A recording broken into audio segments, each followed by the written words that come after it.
आम आदमी पार्टी के एक विधायक का ऑडियो क्लिप वायरल हुआ है जिसमें दिल्ली शराब घोटाले की चर्चा हुई है। इस ऑडियो को वायरल कराने में एक बार फिर कांग्रेस आगे रही। शराब घोटाले और शीशमहल घोटाले को भी सामने लाने में कांग्रेसी नेताओं की भूमिका अहम रही। सवाल उठता है कि बीजेपी क्यों पीछे रह जाती है। आम आदमी पार्टी सरकार के भ्रष्टाचार का खुलासा करने में कांग्रेस आगे, भाजपा फिसड्डी क्यों। नमस्कार, आप देख रहे हैं 7 टीवी भारत। मैं हूं आपके साथ सुशील गिरी। 7 टीवी भारत के खास प्रोग्राम न्यूज मिनट में आपका स्वागत है। वीडियो में आखिरी तक बने रहिए। दिल्ली में सत्ता की लड़ाई आम आदमी पार्टी और भारतीय जनता पार्टी के बीच है। यह हम सभी जानते हैं कि कांग्रेस इस लड़ाई में अभी नहीं है, पर आम आदमी पार्टी के खिलाफ भ्रष्टाचार के मामलों को उजागर करने में बीजेपी के मुकाबले में कांग्रेस बहुत आगे रहती है। जबकि कांग्रेस का केंद्रीय नेतृत्व आम आदमी पार्टी और पूर्व मुख्यमंत्री अरविंद केजरीवाल के विरोध को लेकर हमेशा से कंफ्यूज रहा है। अखिल भारतीय कांग्रेस कमेटी के कम्युनिकेशन, मीडिया और पब्लिसिटी विभाग के चेयरमैन पवन खेड़ा ने आम आदमी पार्टी के शराब घोटाले से जुड़ा एक ऑडियो जारी कर एक नया खुलासा किया। पार्टी ने प्रेस कॉन्फ्रेंस करके आम आदमी पार्टी को घोटालों की पार्टी कहा है। उन्होंने कहा है कि पूर्व उप मुख्यमंत्री मनीष सिसोदिया ने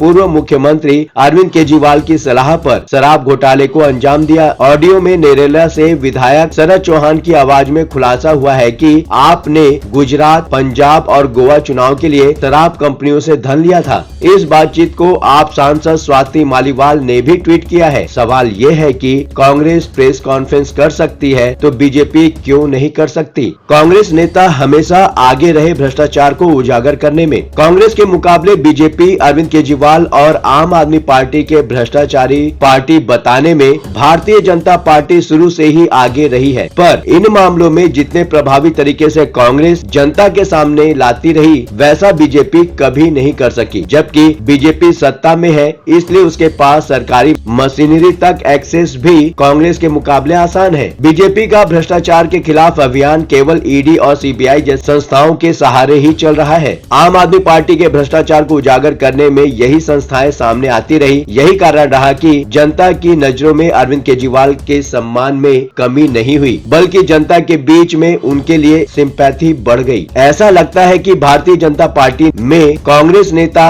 अजय माकन जैसे योग्य लोगों की कमी हो गई है। अन्यथा आम आदमी पार्टी सरकार के भ्रष्टाचार के मुद्दे पर कांग्रेस के बजाय बीजेपी श्रेय लेने से नहीं चूकती। गौरतलब है कि शराब घोटाले को लेकर अजय माकन ने न केवल प्रेस कॉन्फ्रेंस की थी, बल्कि कोर्ट में भी मामले को ले गए। इसी तरह सीएजी रिपोर्ट को आधार बनाकर जिस तरह उन्होंने इसी हफ्ते स्वास्थ्य घोटाले पर आम आदमी पार्टी सरकार को घेरा, वह कोई बीजेपी नेता नहीं कर सका। ज्वलंत उदाहरण नरेला से विधायक शरद चौहान के ऑडियो क्लिप को लेकर भी यही हाल बीजेपी का रहा। सांसद स्वाति मालीवाल और पवन खेड़ा इस मामले को उठा सकते हैं, पर बीजेपी नेता इस मामले में अभी तक चुप्पी साधे ही दिखाई दिए। अगर बीजेपी इस क्लिप को लेकर प्रेस कॉन्फ्रेंस करती तो जाहिर है कि उसकी रीच ज्यादा होती बनिस्बत कांग्रेस नेताओं के। बीजेपी सत्ता में है और आर्थिक दृष्टि से समर्थ है, जिसके चलते चाहे सोशल मीडिया हो या मेन स्ट्रीम मीडिया, उसकी बातों को ज्यादा सुना जाता। नरेला के आप विधायक का ऑडियो क्लिप वायरल करते हुए बृहस्पतिवार को संवाददाता सम्मेलन में खेड़ा ने कहा कि शिक्षा मंत्री को शराब मंत्री बनाकर आपने युवा पीढ़ी को बर्बाद किया। केजरीवाल और सिसोदिया जैसे नेता भ्रष्टाचार के मामले में जेल गए। आपका तथाकथित मॉडल अब घोटाले का पर्याय बन चुका है।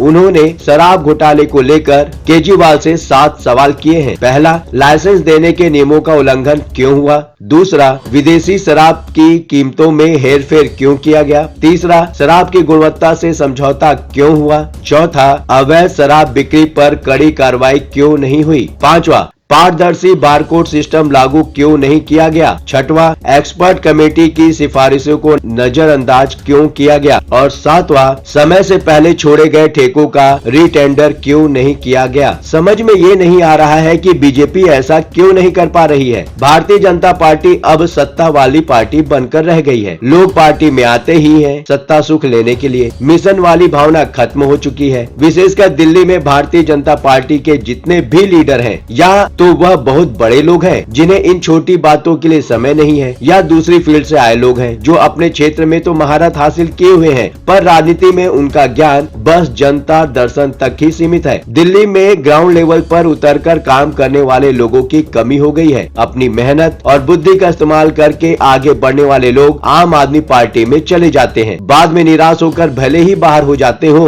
पर उन्हें यकीन है कि बीजेपी जैसी पार्टियों में उनके लिए जगह नहीं है। इस विषय पर आपकी क्या राय है? वर्तमान परिस्थितियां जिस तरह से बन रही है, क्या इशारा कर रही है? अगर आप कुछ कहना चाहते हैं, कमेंट सेक्शन खुला हुआ है, आप खुलकर अपने विचार हमसे साझा कर सकते हैं। चलते चलते ये बात भी बताना जरूरी है कि 7 टीवी भारत अपने दर्शकों की राय और सूचनाओं के लिए हमेशा खुला है। यदि आपके आसपास कोई महत्वपूर्ण घटना, दुर्घटना, भ्रष्टाचार, प्रेरक प्रसंग, वृत्तांत, सामाजिक मुद्दा या अन्य कोई मामला सामने आए तो कृपया उसे हमारे साथ साझा करें। हम आपकी गोपनीयता की पूर्ण सुरक्षा का आश्वासन देते हैं। आपके योगदान से हम बेहतर और सारगर्भी समाचार प्रदान करने में सक्षम होंगे। ये प्लेटफॉर्म है जनता का, आपकी आवाज को बुलंद करने का। अब आपकी बात नहीं रहेगी अनसुनी। आपके विचार, आपके सुझाव हमारे लिए मायने रखते हैं। अभी तक आपने इस चैनल को सब्सक्राइब नहीं किया है तो देर किस बात की, चैनल को अभी सब्सक्राइब करें। आपका चैनल को सब्सक्राइब करना, वीडियो को लाइक करके कमेंट करना हमारे प्रयासों को प्रोत्साहन देता है। आज के लिए बस इतना ही। लगातार खबरों के लिए बने रहिए 7 टीवी भारत के साथ।